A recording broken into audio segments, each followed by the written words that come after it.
મહાપર્વનું આજે સહુએ અંતરથી સ્વાગત કરીએ, વેર ઝેરને દૂર કરીને ઈચ્છામી દુકડમ દઈએ. મહાપર્વનું આજે સહુએ અંતરથી સ્વાગત કરીએ, વેર ઝેરને દૂર કરીને ઈચ્છામી દુકડમ દઈએ. વીર પ્રભુનું જીવન જોજો, રાખી છે કેવી સમતા, રાખી છે કેવી સમતા. સંગમ જેવા શત્રુ પર રાખી છે કેવી કરુણા. વારસદારો વીરના થઈને વેર ઝેરમાં ખારમીએ, વેર ઝેરને દૂર કરીને મીચ્છામી દુકડમ દઈએ. મહાપર્વનું આજે સૌએ અંતરથી સ્વાગત કરીએ, વેર ઝેરને દૂર કરીને મીચ્છામી દુકડમ દઈએ. વેર ઝેરને દૂર કરીને મીચ્છામી દુકડમ દઈએ. નમો અરિહંતાણમ, નમો સિદ્ધાણમ, નમો આયરિયાણમ, નમો વજ્રાયાણમ, નમો લોએ સવસાહુણમ. એસો પંચ નમોકારો સવપાવપણાસણો, મંગલાણં ચ સવ્વેસિં પડમં હવૈ મંગલમ. મંગલમ ભગવાન વીરો, મંગલમ ગૌતમ પ્રભુ, મંગલમ સ્થૂલિભદ્રાદ્ય જૈન ધર્મોસ્તુ મંગલમ. અજ્ઞાનતિમિરાંધાનાં જ્ઞાનાંજનશલાકયા, નેત્રમુન્મીલિतं येन તસ્મૈ શ્રી ગુરવે નમઃ. મારા ગુરુ ભગવંતને વંદના, મારા માતા પિતાને પ્રણામ, આપ સૌને પ્રણામ. અનંત ઉપકારી ચરમ તીર્થપતિ શ્રમણ ભગવાન શ્રી મહાવીર સ્વામીના શાસનના પરમાર્થને પામેલા એવા શ્રી ભદ્રબાહુ સ્વામી પર્યુષણા મહાપર્વમાં કલ્પસૂત્રની અંદર દર્શન શુદ્ધિ માટે પ્રભુના ચરિત્રોનું વર્ણન કરે છે. ચારિત્રની શુદ્ધિ માટે સાધુ ભગવંતના સૌ પ્રથમ આચાર બતાડ્યા હતા. ફરીથી એક વખત કે આ સૂત્ર સાધુ ભગવંત માટે જ હતું, એમની સમક્ષ જ વંચાતું હતું.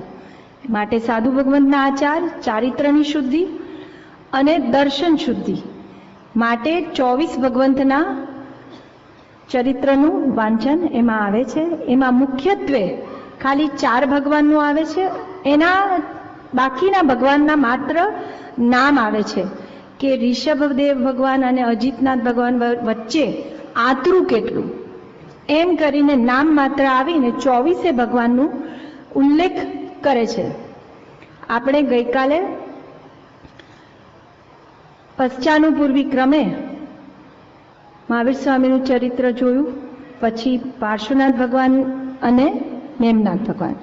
તો એમની થોડીક સ્લાઇડ્સ આપણે જોવી છે, જે ગઈકાલે આપણે જોઈ ગયા તેનું.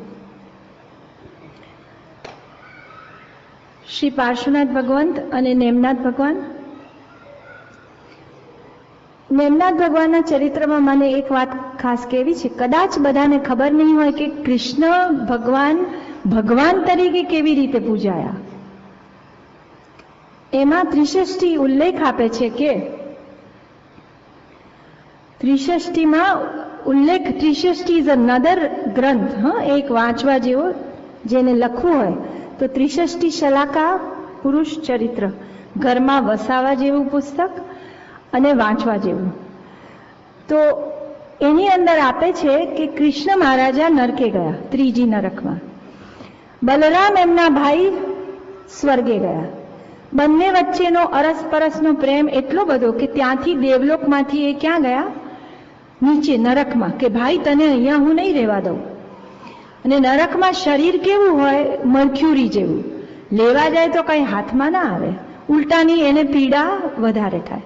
ત્યારે કૃષ્ણ મહારાજા જે નરકમાં હતા એમના જીવે એક સંદેશો આપ્યો કે તું ભાઈ મારી દ્વારિકા નગરીમાં જા, મારો જે રથ છે એમાં તું બેસી અને ગામે ગામ જન જનમાં એક વાત ફેલાવ કે જો આ કૃષ્ણ 56 કરોડ યાદવનો ધણી, પણ પરિગ્રહ અને અવીરતી ના કારણે ક્યાં સબડે છે? નરકમાં. તું ખાસ બધાને આવી પ્રેરણા કરવા તું જા. હવે બલરામ આવ્યા ધરતી પર, ચેરિયટ પણ બનાવ્યો, જે કૃષ્ણનો ચેરિયટ જોવા મળે છે. પોતે બેઠા સારથી તરીકે, પાછળ કૃષ્ણ મહારાજાને જે આપણે સ્વરૂપ ભગવાન સ્વરૂપે જોઈએ છે ને એવું એમને રચ્યું. અને ગામે ગામ ફર્યા, પણ પ્રરૂપણા જે કૃષ્ણ મહારાજાએ કીધી હતી એવી નહીં, પણ ઊંધી કરી. શું કરી? કે જુઓ તમારા જે નાયક હતા એ તો અત્યારે દેવલોકમાં છે, અને જે કોઈ પણ એનું ધ્યાન કરશે, જે કોઈ પણ એનું નામ લેશે, એના મનોવાંછિત પૂર્ણ થશે. એમ કરીને એ રથમાં આખા દ્વારિકા નગરી 3 ખંડના ધણી ને 3 ખંડમાં પણ બધે આ વાત ફેલાવી. અને બલરામ દેવલોકમાંથી આ જ કાર્ય કર્યું. જે પાર્શ્વનાથ ભગવાનનો જન્માભિષેક બતાવે, જે કોઈ પણ એમનું નામ લે, એમની પૂજા કરે, ભક્તિ કરે, એ બધાની મનોકામના બલરામ દેવલોકમાંથી પૂરતા હતા. આ રીતે કૃષ્ણ ધર્મ શરૂ થયો હતો. બોલો, I just wanted to mention that. આ પાર્શ્વનાથ ભગવાનનો જન્માભિષેક છે, અને અહીંયા આગળ આ બાલ રૂપે પાર્શ્વનાથ ભગવાન આવ્યા. ઉપરથી જોવા આવ્યા દેવલોકમાંથી પોતાની માતાનું મુખ. પછી બતાવે છે અહીંયાથી ચ્યવન થયું, માતાના ગર્ભમાં આવ્યા. ત્યારબાદ બતાવે છે કે અહીંયા આગળ આ બાજુ એમનો જન્માભિષેક થાય છે. અહીંયા જન્માભિષેક બાલ પાર્શ્વનાથ ભગવાન છે, અને અહીંયા કેવળ જ્ઞાન કલ્યાણકનું એક ચિત્ર બતાવે છે. પાર્શ્વ કુમાર ગોખલામાંથી જુએ છે નગરની અવર જવર, અને અહીંયા પાર્શ્વ કુમાર કમઠ તાપસ ને કહે છે કે તું આ ફોકટ કષ્ટ ના કર, અને સેવકના મુખે લાકડું ફડાવીને એમાંથી ધર્ણેન્દ્ર બહાર પ્રગટ કરે છે. ત્યારબાદ પ્રભાવતી રાણી સાથે પોતે ચિત્રશાળામાં જાય છે. એ ચિત્રશાળાની અંદર નેમનાથ ભગવાનનું જાનનું ચિત્ર હતું. એ જોઈને એમને વૈરાગ્ય થયો, અને પછી સંયમ લેવાના છે. અહીંયા આગળ પાર્શ્વનાથ ભગવાન અને એમના 10 ગણધર. તમને ખબર છે પાર્શ્વનાથ ભગવાનના 10 ગણધર સાથેની પ્રતિમાજી ક્યાં છે? એ ગામના વાસીઓ અહીંયા બેઠા છે. અલૌકિક છે. કોઈ પણ એવી પાર્શ્વનાથ કે કોઈ પણ ભગવાનની મૂર્તિ એવી મેં નથી જોઈ કે જેમાં ભગવાન બી હોય ને ગણધરો પાછા એક નહીં, જે ટોટલ 10 અને પ્રાચીન, પાછી નવી નહીં. કઈ છે? હા, કોણ બોલ્યું? કોઈ બોલ્યું? આવડ્યું? શું બોલ્યા? કયા ભગવાન? સુરતના છો, અહીંયા કેટલા બધા સુરતી બેઠા છે, આપને નથી ખબર? એ પ્રતિમાજીનો મહિમા એવો છે, 6 મહિના સુધી સુરતમાં બાજુમાં રહે ને દેરાસર, ભગવાનનું નામ આવડતું હોય તો કહો, નહીં તો હું કહીશ. તો એ 6 મહિના સુધી પણ લાગ લગાટ એક દિવસ પડ્યા વગર દર્શન કરી શકતા નથી. કયા? સહસ્રફણા પાર્શ્વનાથ. ખાસ મહિમા છે. તો એ પ્રતિમાજી બહુ અલૌકિક છે. ખડા કૌશગ્યા બાજુમાં 5 અને 5 એમ 10 ગણધર છે. હજી અલૌકિકતા શું છે? ચરણમાં ધરણીન્દ્ર છે અને પેલો કમઠ પણ છે. કમઠ માફી માગે છે એવું મૂર્તિ છે ચરણમાં. અને પ્લસ ફોટામાં જોજો, 108 પાર્શ્વનાથના ફોટા તો છે ને, એમાં મેગ્નિફાઈંગથી જોજો, બધું નીચે દેખાશે. તો આ પંચમુષ્ટિ લોચ કર્યો, દીક્ષા લીધી. જો આ કુલની વડેરા દેખાય છે, આ કુલની વડેરા છે કે જે ઘરડી હોય એ બધા દાગીના ભગવાનના લઈ લે. જે અંજન શલાખાનું બધું પાત્ર હોય ને, જે ડ્રામા જેવું બનાવે, એમાં આ પણ એક ઇમ્પોર્ટન્ટ પાત્ર હોય છે. અને એ બધી હિત શિક્ષા ભગવાનને આપશે. તું અમારું કુળ અજવાળજે, તું આવી રીતનું સંયમ પાળજે, એમ કરીને બધી હિત શિક્ષા આપશે. હવે આ કલિકુંડ નામનું તીર્થ બન્યું કે જ્યાં આગળ હાથી આવીને ભગવાનના ઉપર કમળ ચઢાવ્યા. આ પેલો કમઠનો ઉપસર્ગ અને આ એમનું સમવસરણ, આ એમનું નિર્વાણ કલ્યાણક સમેત શિખરજી ઉપર. એ શિખરજીની એક વાત કહું, આપણને આ 20 જે સ્પોટ્સ છે ને, દેરીઓ જ્યાં જ્યાં ભગવાનનું નિર્વાણ થયું, એ સ્પોટ્સ આપણને કેવી રીતે ખબર પડી? ખબર છે? સ્વપ્ન આપ્યું હતું, સંકેત કર્યો હતો કે જ્યાં આગળ સ્વસ્તિક મળશે તે સ્પોટ્સ ભગવાનના નિર્વાણ માનવાના. એટલે દે આર નોટ ઇમેજનરી, એમ મારું કહેવું છે. એડ હોક ગમે ત્યાં બનાવી નથી દીધી દેરીઓ. એ જે 20 ભગવાન છે એના જે એક્ઝેક્ટ સ્પોટ્સ હતા ને, કે જેની ઉપર પરપેન્ડિક્યુલરલી ઉપર ભગવાનના આત્મા પ્રદેશો વિદ્યમાન છે, એ જ સ્પોટ્સ ઉપર નિશાન છે. એ નિશાન ઉપર આપણી દેરીઓ બનેલી છે. હવે નેમનાથ ભગવાનનું, નેમનાથ ભગવાનના પણ આ જ રીતે ચિત્રો આવશે. ચ્યવન, આ દેવલોકમાંથી આવ્યા, માતાના ગર્ભમાં આવ્યા, અભિષેક થયો, અને આ સમવસરણનું ચિત્ર. આ પેલું આયુધ શાળાનું ચિત્ર કે આ નેમનાથ ભગવાન છે અને કૃષ્ણ આખા લટકી ગયા છે, તો પણ હાથ વાંકો વળતો નથી. આ બધા એના આયુધ શાળાના જેટલા હથિયાર છે, ચક્ર છે, ગદા છે, શંખ છે, આ બધા એ પલવારમાં ઉચકી લે છે. આ છે આ પત્નીઓ, 8 પત્નીઓ નેમનાથ ભગવાનની, કૃષ્ણ મહારાજાની, એ જે નેમનાથ ભગવાનને લગ્ન માટે મનાવે છે તે. આ નેમનાથ ભગવાનની જાન છે. અહીંયા ખૂણામાં પશુઓ છે. આ બધા પશુઓ છે જે પરમાત્મા જુએ છે, અને આ ઉપર ઊભી ઊભી રાજુલ જુએ છે. એ આ નેમનાથ ભગવાનની જાન. અને નેમનાથ ભગવાનનું સમવસરણ અને આ ગિરનાર ઉપર એમનું નિર્વાણ. હવે આ બાકીના આંતરાના ભગવાનના દર્શન કરાવે છે માત્ર. ત્યારબાદ હવે આદિનાથ ભગવાનનું ચરિત્ર શરૂ કરે છે. આદિનાથ ભગવાનનું પણ એ જ રીતે બતાવે કે દેવલોકમાંથી આવ્યા, માતાના ગર્ભમાં આવ્યા, જન્માભિષેક થયો અને કેવળ જ્ઞાનનું કલ્યાણક બતાવ્યું. હવે અહીંયા બતાવે છે કે આ ઉપરના ચિત્રમાં અહીંયા આગળ એક યુગલ અને એની સાથે જન્મેલી એની જ બેન. આદિનાથ ભગવાનના સમયમાં યુગલ જન્મતા હતા, ટ્વિન્સ, ભાઈ અને બહેન, અને બંનેનો અરસપરસ વિવાહ થતો અને બંને સાથે જ મરી જતા.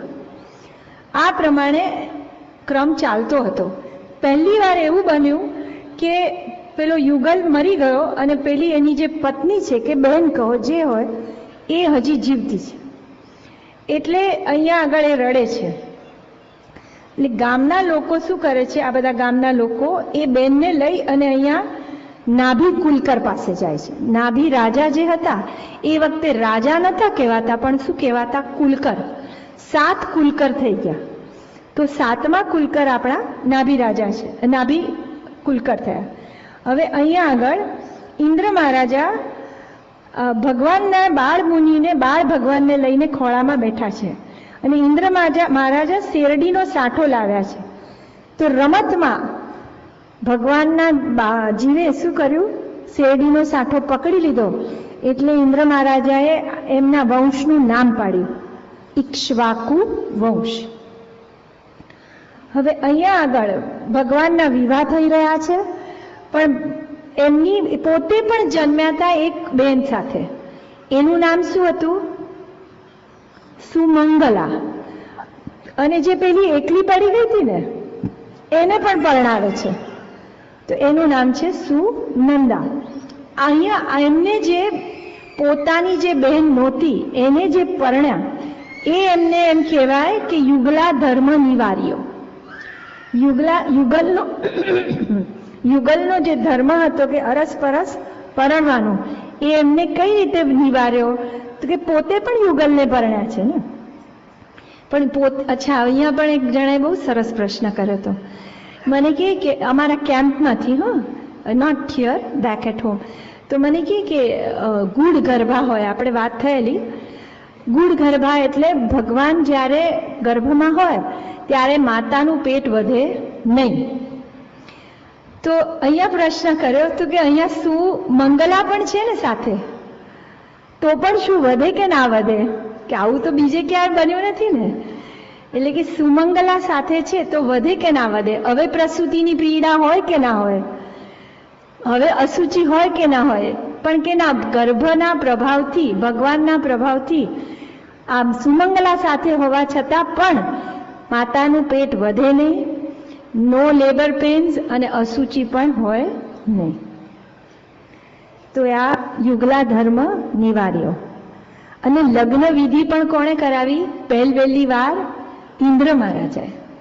ત્યારે કોઈને લગ્ન વિધિ આવડતી નહીં. રડવાનું પણ શીખવ્યું કોણે? તો કે ઇન્દ્ર મહારાજાએ.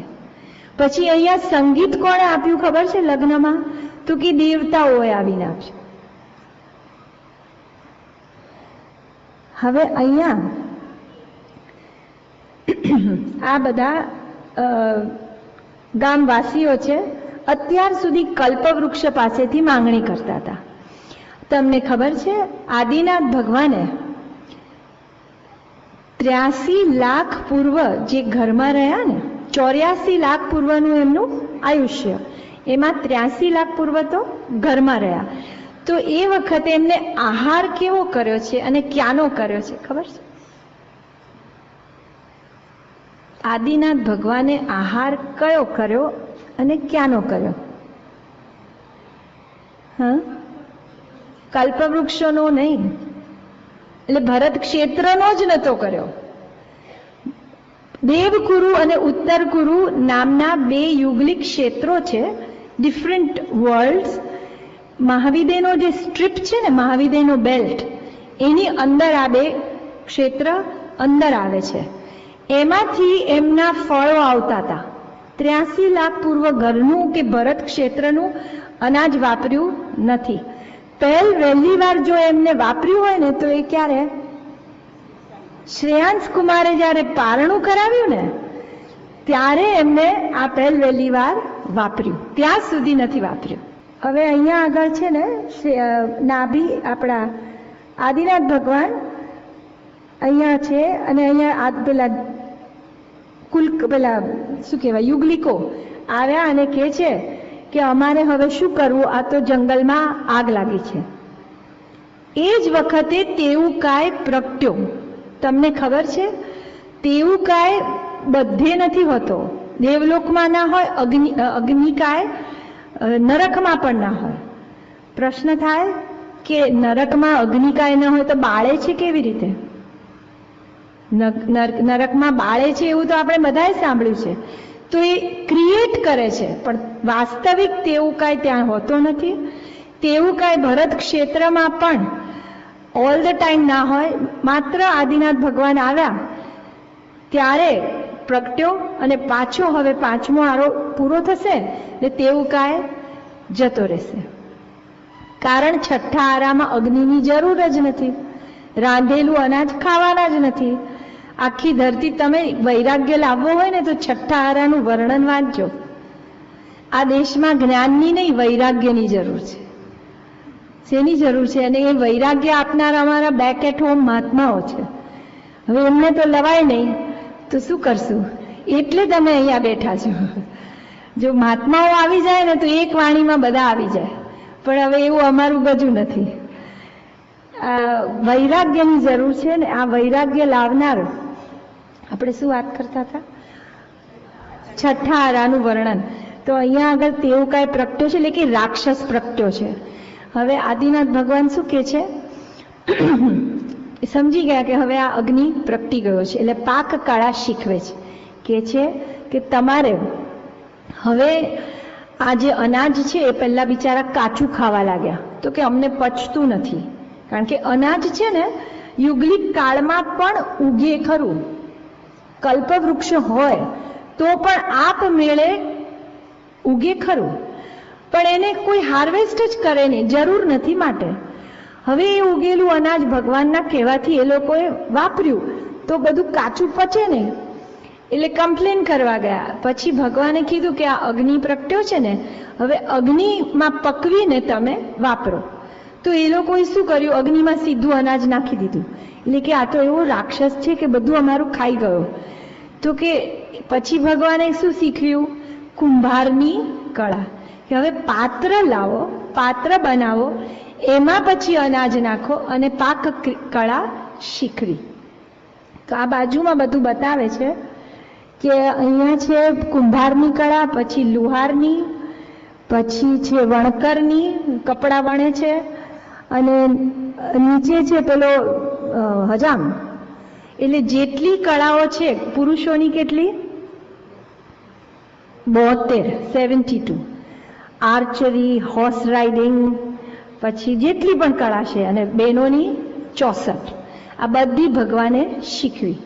શા માટે શીખવી હશે? એવું ના વિચાર આવે, પણ આ પણ એમનો ધર્મ હતો. પોતાને અંદર ઝળહળતો વૈરાગ્ય છે, પણ એ તમે સંસાર માંડો એમ નથી કહેતા, પણ સંસારમાં છે જ જીવો તો આ બધાની આવશ્યકતા રહેવાની. તો આપણને પ્રશ્ન થાય કે જ્યારે આવતી 24મી શરૂ થશે ત્યારે શું એના પહેલા તીર્થંકર પણ આવું બધું શીખવાડશે? તો કે ના, એ કઈ